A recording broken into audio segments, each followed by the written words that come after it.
سلطان صلاح الدین ایوبی سیزن 2 کی قسط نمبر 26 میں آپ دیکھیں گے کہ کارا تیغن جمشید سے لیلا والی دکان کے کرائے کی بات کرتا ہے تو اس پر جمشید اس سے کہتا ہے کہ یہاں پر ہر دکاندار کو اپنی کمائی میں سے خاص رقم راغب کو دینی ہوتی ہے۔ دوسری طرف فاضل بھی یہی بات صلاح الدین کو بتائے گا۔ اگلے سین میں آپ دیکھیں گے کہ راغب تیغن سے ملنے جائے گا اور ایک نئی چال اور ایک نئی اطلاع دینے کے لیے صلاح الدین کا متعلق۔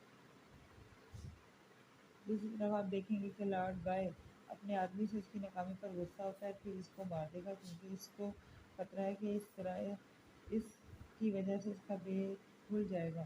لارڈ جون کو مروانے والا لارڈ گائے ہی ہے۔ اگلے سین میں آپ دیکھیں گے کہ شہزادی سبیلا مائیکل کے ساتھ ایک گھر میں داخل ہوگی تو انہیں وہ شخص پہلے ہی مرا ہوا ملتا ہے۔ یہ وہی شخص ہے جس کو لارڈ گائے کی ناکامی کی وجہ سے اس پر غصے ہو رہا تھا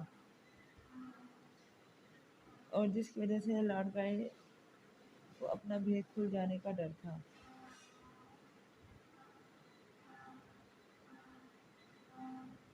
اور وہ جان لیں گے کہ لارڈ گائے نے ہی لارڈ جون کو مروایا ہے۔ دوسری طرف آپ دیکھیں گے کہ خلیفہ ایک قیمتی خنجر کوئی دے گا ساتھ ہی صلاح الدین کی بے بسی کا بھی ذکر کرے گا۔ اس کے ساتھ اس بات کی بھی اطلاع دے گا کہ مصر کا گنا یورپ کے گنے سے کہیں زیادہ قیمتی ہے اور اس کے بدلے غلاموں کے کئی بڑے قافلے مصر کی طرف آ رہے ہیں۔ یہی بات فاضل بھی صلاح الدین کو بتائے گا کہ اگر آپ کی امیری صرف اور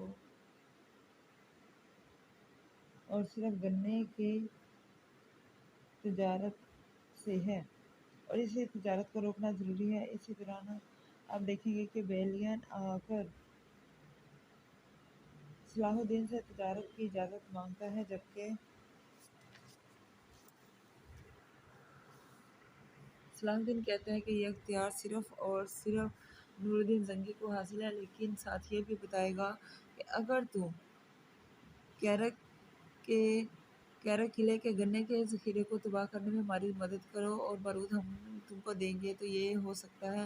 بیلین حامی بھر لیتے ہیں۔ دوسری طرف شہزادی سبیلا اپنے بھائی سے لارڈ جون کو مروانے کا الزام لگاتی ہے، جبکہ شہنشاہ مادری کو اس بات پر حیران رہ جاتا ہے کہ شہزادی سبیلا یہ کیسے کر سکتی ہے۔ مائیکل کو حالات کا جائزہ لینے اور اس بات کا کھوج لگانے کا کہتے ہیں۔ اسے الزام کی کیا وجہ ہے، کس وجہ سے شہزادی سبیلا نے یہ الزام اپنے بھائی پر لگایا۔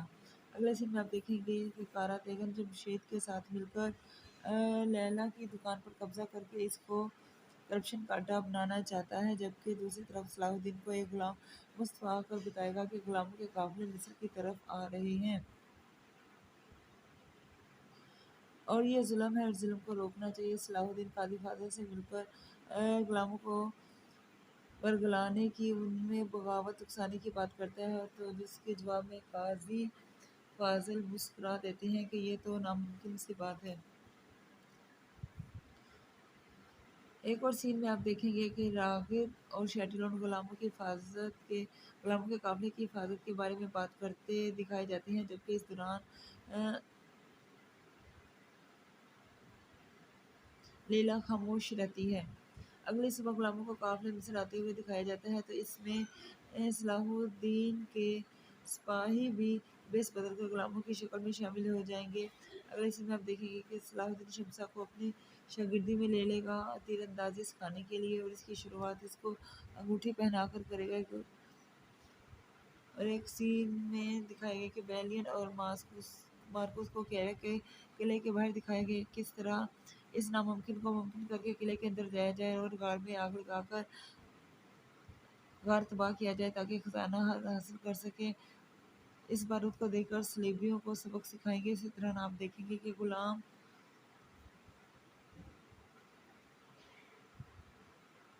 غلاموں کو رکتے ہوئے دکھایا گیا ہے۔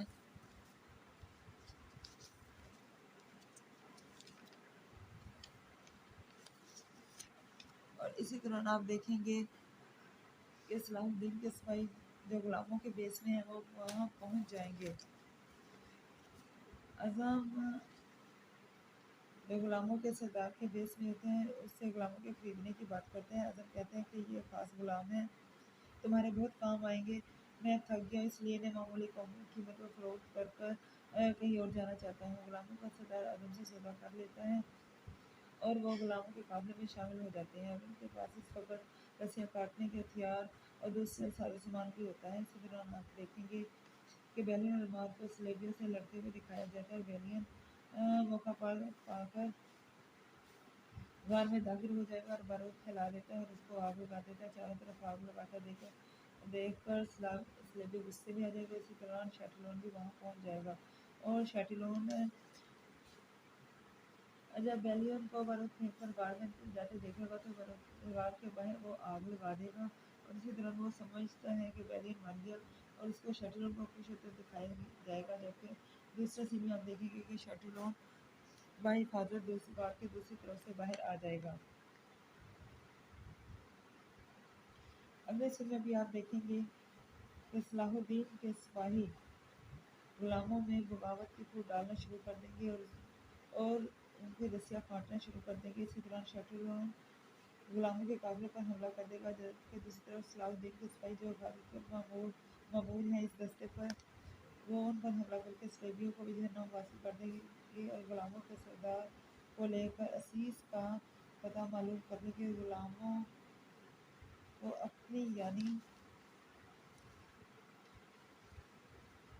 सलाहुद्दीन की हिफाजत का जिम्मा बताते हैं और पूरी फजा अल्लाह अकबर के नारों से गूंजती दिखाई देगी। अगले सीन में भी आप देखेंगे कि शमसा और सलाहुद्दीन से तीर अंदाजी की मशक करती दिखाई देगी और काफ़ी उसका निशाना काफ़ी बेहतर होता दिखाया जाता है। शमसा का निशाना दिन ब दिन बेहतर तो हो रहा है, लेकिन उसका जहन उलझता हुआ दिखाई देगा। वो अपनी माँ के मुतल्लिक वो मुसलमान हो गई, इस वजह से बहुत परेशान है। जबकि सलाहुद्दीन को जब ये बताएगी तो सलाहुद्दीन मुस्कुराकर खामोश हो जाएगा। अगले सीन में आप देखेंगे कि रागिब ताजरों के भेस में सराय में बैठा कर बातें कर रहा होता है कि मेरी बादशाह सिर्फ और सिर्फ मुनाफा है। और इसी दौरान जौहर आकर उसको खत देकर जाता है। खत पढ़ते ही इसकी रंगत इसी दौरान आप देखेंगे कि जौहर उसको आकर एक खत देता है। खत पढ़ते ही इसकी रंगत उड़ जाती है। वो ताजर से कहता है कि सलाहुद्दीन ने मुझे महल में बुलाया है।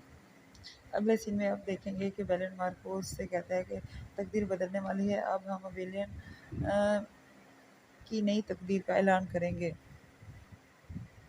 क्योंकि जब शैटिलोन ने घर के सामने वाले हिस्से में आग लगाई थी तो खुशकिस्मती से दूसरी तरफ से बेलियन बाहर आ गया था।